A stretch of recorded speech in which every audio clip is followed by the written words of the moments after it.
I am now going to interview a most prominent and successful businessman, Mr. Jalal Balala, the proprietor and CEO of two business entities, Al Aziza General Trading Company LLC and Al Aziza Exhibition Organizing Company LLC.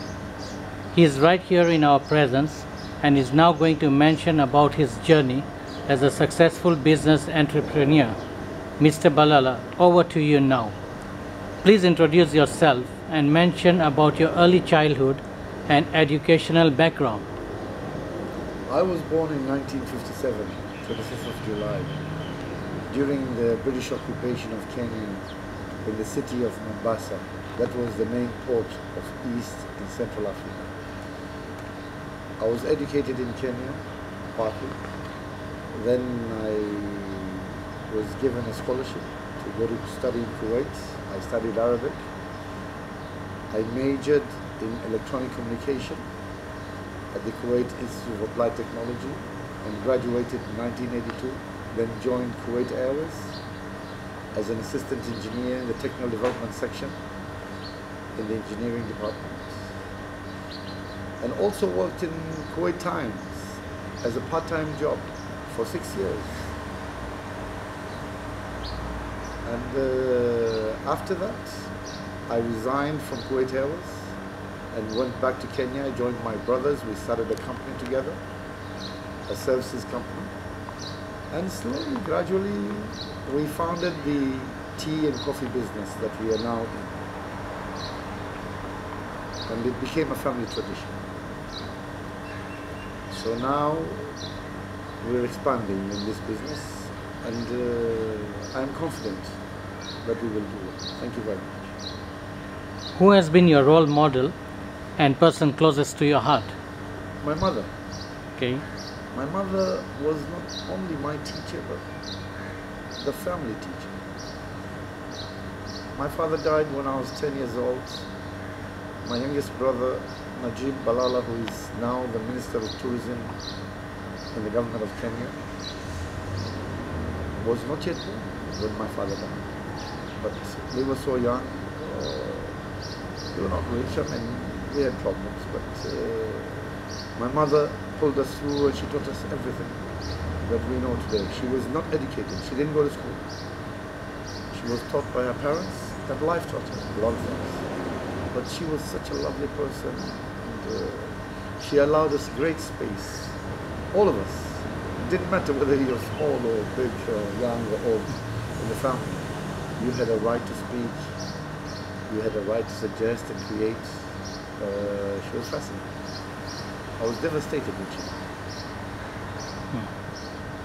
died. What is the future of the tea and coffee sector with Dubai being a re-export hub? Dubai is going to do well in all aspects because its leader has prepared the country for the future. He is eagle-eyed. I mean, he managed to create what Mahathir created in Malaysia for the Malaysians, and what Lee Kuan Yew did for the Singaporeans, and what I can say Mao Zedong did for the Chinese, maybe. But there was a vision, and that vision is being implemented, and certainly Dubai is going to do well in all aspects. Tea, we started the tea trade center here a few years ago, and today it's doing extremely well, and Dubai is thinking of a coffee center as well, and I think that will also be successful. You have been in the Gulf region for many years now. What is your experience living and working in the UAE? 22 years. And that's only Dubai. I mean, I was in Kuwait for 15 years. So I have a total of over 35 years experience in the area. And I grew up in the area. And I'm confident that the UAE will continue to do well, despite the havocs and upheavals of the neighboring countries. Excuse me. Mr. Balala, the UAE being at a crossroads to several key continents, what guidelines can you provide to would-be foreign investors? I would advise investors to come to Dubai. Dubai is the future, and the UAE is the future. They're safe, their money is safe, and I think they will reap a lot of benefits. I foresee the future of mankind in the desert. They would live in the desert and enjoy the rest of the world in its wilderness and natural habitat. But it's natural for people to come and make the desert green and bloom and reap and live a comfortable and safe life. As you mentioned, Mr. Balala, Dubai being a small city-state has attracted over 15 million tourists a year, whereas Kenya, with all its vast natural habitat, can't even fetch 1 million tourists a year. What do you think is the problem here? I think the problem is focus. Dubai is focused. So they create synergy when they want to do something, when they have a project. The entire government, all aspects of the country is focused on doing that, and it becomes a successful story. In Kenya, you'll find Jalal Balala, the Minister of Tourism, working so hard to bring tourists to Kenya, and the rest of the ministries are busy either misappropriating funds or not doing their job properly or dysfunction. I mean, you can't have other ministries doing what they're like. Well, there's a vision for the country. I'm not sure about 2030. Because as we are going, if we stumble a little bit, we will not be able to make it. So I think we should put our act together and do what Dubai is doing. Focus. When you have a vision, implement it well, do it right first time, get everybody on board and do the project right first time. So I think Kenya, with its natural habitat, if they work hard and do what Dubai is doing, they can achieve 5 million tourists in the next 2 years. I'm confident. But they need infrastructure, they need hotel rooms, they need to give incentives to investors to come to Kenya and provide these services. If the Kenyans themselves are not able, they also have to leverage their ability to grant loans to their counties, and provide them with a framework of how to develop not only the tourism industry, but also the agricultural industry, the economic sector at large.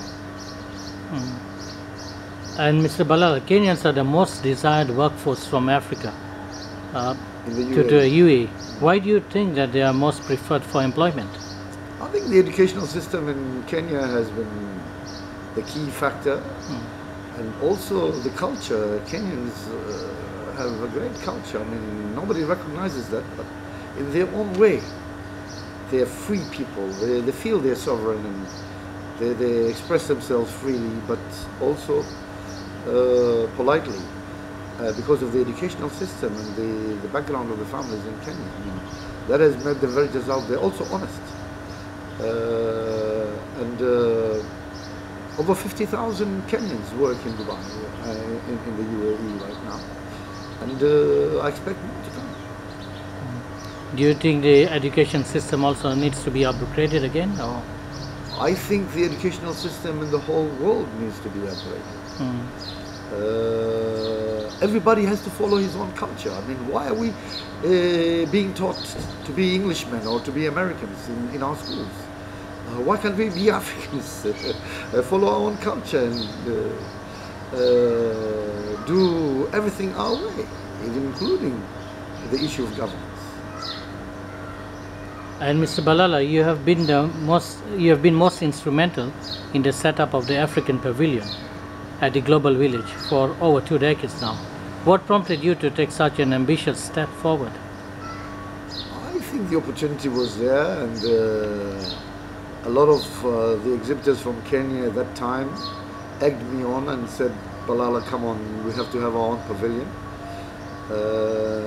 And I thought it through, and I worked out something, and we managed to put up the first Kenyan pavilion in 2002, and we didn't look back after that. We expanded to the East and West African Pavilion, then to the African Pavilion, which is expanding. More countries are now coming into the pavilion from Africa.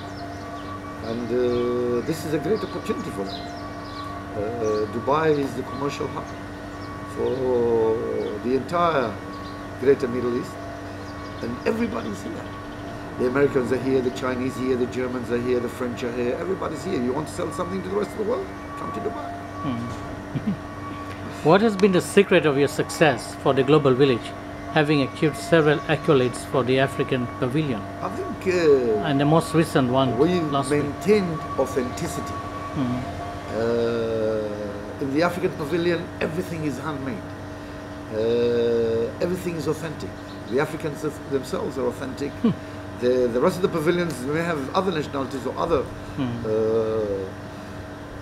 workforce backgrounds, I mean, in the pavilions, but not the African Pavilion. You feel that when you're in an African Pavilion, it's bubbling and it's vibrant. The colors, the feeling, the music, the environment makes you feel like you're back home, you're like in Africa. And that is what we wanted the visitors to feel. Because the Global Village is an edutainment center. It educates and entertains. So we propagate. And the African Pavilion has been a vibrant platform for the rest of Africa, the sub-Saharan Africa, to promote, market, and sell itself to the rest of the world through Dubai. 160 nationalities come to the Global Village. Over 6 million people came into the... Where else in the world you get a market coming to you? You have to chase the market. In the Global Village, the market comes to you. So that's a great opportunity. I advise all the African countries to take advantage of this. And the African ambassadors and consul generals to try and promote their nations through the Global Village and the African Pavilion in particular. In Dubai. You recently added another feather to your cap, just winning the best pavilion at the Global Village on behalf of the African states. What has been your achievement? I mean, what has been your expectations on this? This is the second time that we've won the Best Pavilion Award. And we've won also the second Best Pavilion Award in 2005 after India, the largest pavilion in the Global Village, almost a mini Global Village. But it's through hard work and honesty, I think, that creates success. If you work hard and you're honest, God listens, things open, your destiny is certain. And passion. I think we've been very passionate in the Global Village compared to the rest of the countries that are participating there. In the essence that we are behind. Africa is lagging. We have to really work hard than the rest of the world to promote ourselves, and that's what we are doing. And I give commendation, and I hail the exhibitors from Africa, the ones that come, families, sometimes children with their mothers and fathers, and now they've grown, and they're the ones leading the business in the Global Village. They make millions of dollars. The African Pavilion is not of my opinion that it's the best pavilion in the Global Village. It's the visitors' opinion. They voted us the best pavilion in the Global Village in all aspects. And I'm not proud of it. I want to do better. I want to bring in more African countries to represent Africa in all aspects and improve the lives of Africans back home. Because the Global Village provides a platform for the ones in the villages, the ones that create those handmade souvenirs and handicrafts, sometimes for days, and then you find someone at the Global Village offering you 5 dirhams, 10 dirhams. You worked on it 3 or 4 days. It's not fair. And I would tell them, don't sell. But they would sell because they need the money. That's right. And Mr. Balala, what are some of the assistance that you avail to African small-scale traders, and how do you help them market their products internationally? Because I was an exhibitor, and because I struggled in life as well, and because I lived the life of Africans and I feel them, I had to help them. From 9 exhibitors, we grew to 27. And Wow. now we're over 115. Mm. Sometimes I have to buy the ticket for them and provide them the exhibition space at for free Okay. until they're able to sell. Mm. Because they loan their goods. They take them on loan, sell them, make a profit, pay me. It's a long process. It's a difficult process. Sometimes there are incidents in the middle Yeah. and they have to improvise. So I help them when they're successful because they're families. I feel that they're my brothers and sisters. And we have a very pleasant working relationship. I think the best in the global village. I have a meeting with them when we first open, and I have a meeting with them when we close. So in order to wrap up and understand each other and understand the way forward or where we're coming from, I inform them about everything. I also help them to improve their way of marketing and of selling their wares. And we have a certain performance record in the global village and the African Pavilion, and we give incentives to those who do well and outperform others, as well as improve their display in order to compete in the market. If we're not able to compete, they will leave us behind. True. And we don't. What is your mission and vision for the African Pavilion this season, since you are just fresh from winning the best pavilion of the year? And Well, we've prepared a very beautiful presentation to the Global Village for the RPF, and we hope to be accepted, as we were the first to initiate this. And our design for next year is awesome. It'll be a wow. I think we want to make the children, we want to make the mothers and fathers, the families, the different nationalities that come into the global village. We have this passion of making people come out of the Africa Pavilion with a smile. Yeah? And inside the pavilion, as they are buying, we play the African music. They feel good. Even the small children enjoy that African beat. Hakuna Matata. That's what we tell them. that's right. No problems. Please, welcome. And how different is the African Pavilion going to be this year, as you mentioned? And what new expectations are we going to see? I think we will have more countries involved in the African Pavilion, African countries, more exhibitors, meaning more, assortment of products from Africa, which actually they need to be exposed. A lot of people, listen, the wealth is in Africa. Sheikh Khalifa said, your vision in Dubai and UAE, Africa. Sheikh Mohammed says, Africa. That's where the money is. They need everything in Africa.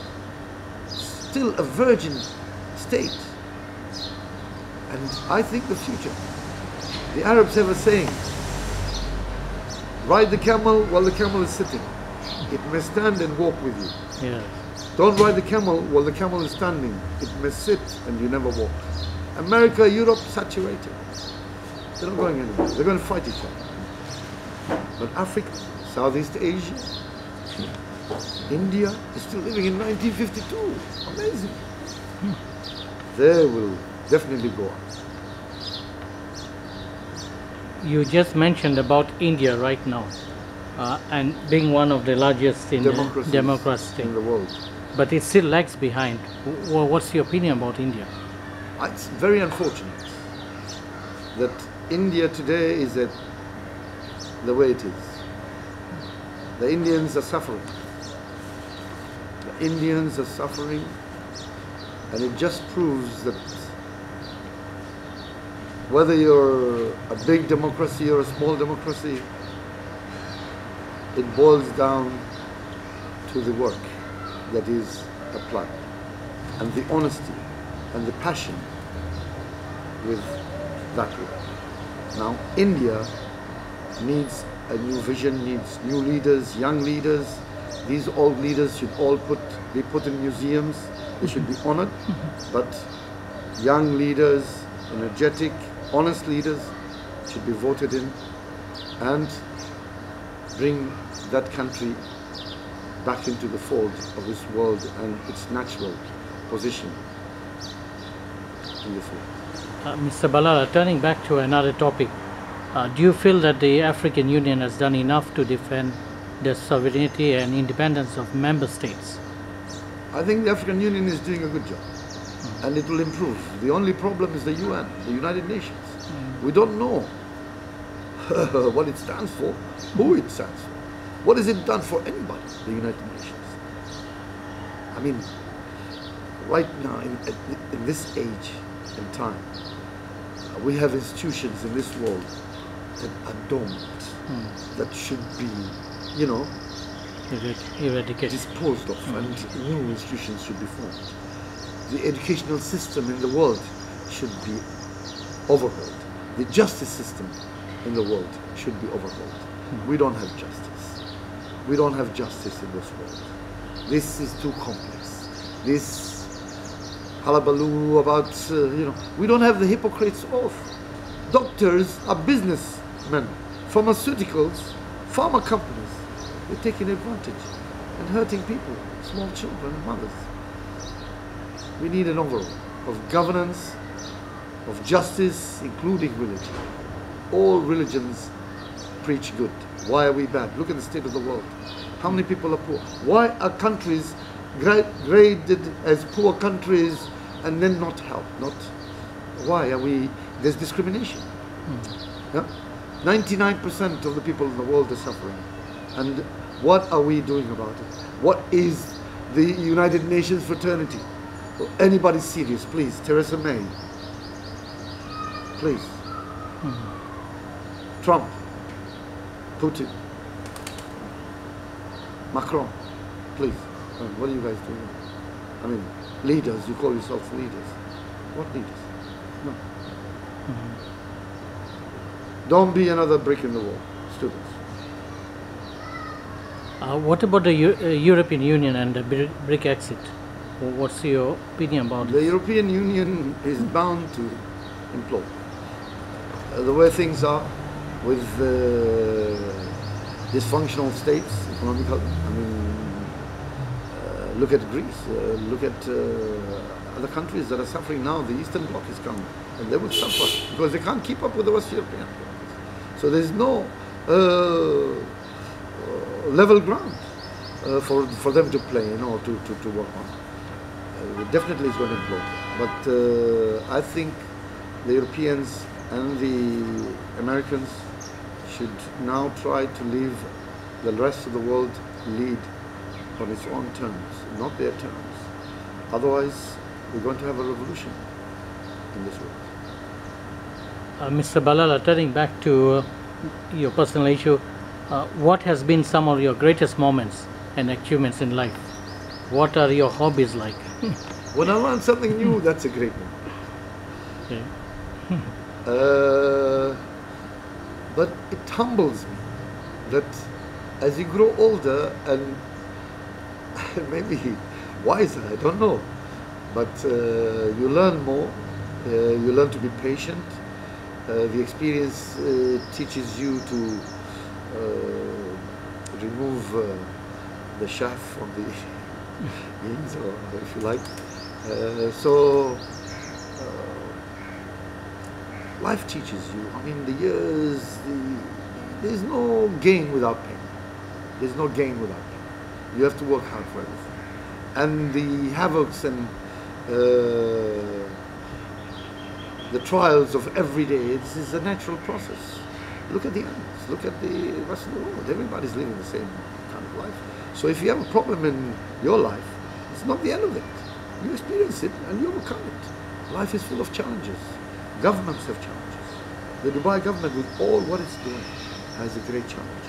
And I think with their determination and their honesty and hard work, they will overcome it. That is the answer. Key is to believe in yourself and you can do it. Key is to have confidence. Without that, you won't be able to do anything. You have been wearing a natural smile since childhood, and you've been a public figure in many other institutions. Whenever I go out with you in public places, I see you have a huge crowd of followers. What attracts people to you? I think the language of love, even animals understand. Humility, reality, keep it real, don't pretend.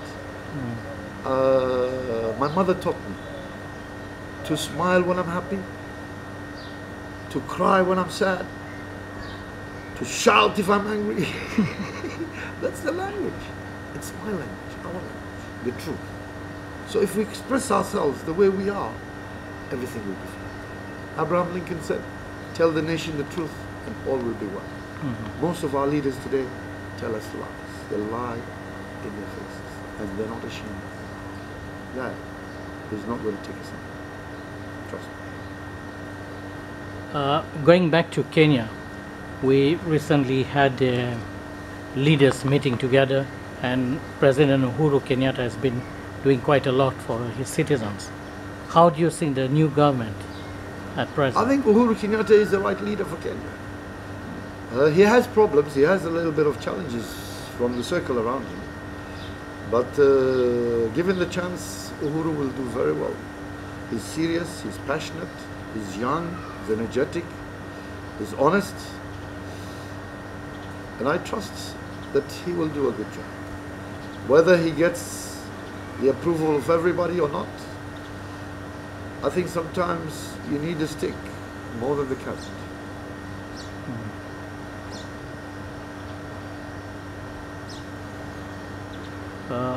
Maybe you can talk more about the East African states. We talked much about Kenya itself, but the East African states, maybe you can talk something about the Union. Africa has a great future.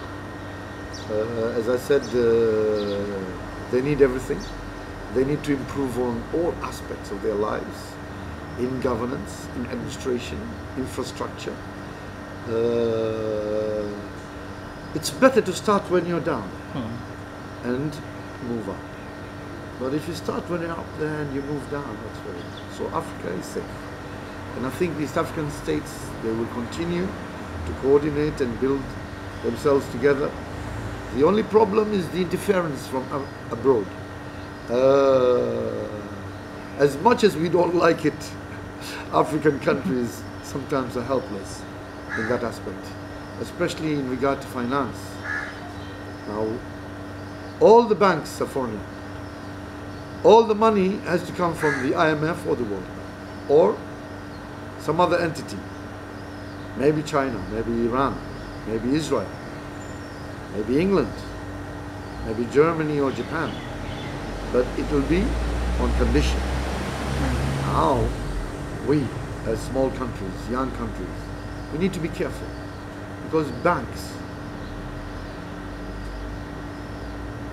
are a difficult institution, and we have great experience with banks. You remember the crisis of 2008. I mean, if anyone should be held responsible, it should have been the banks.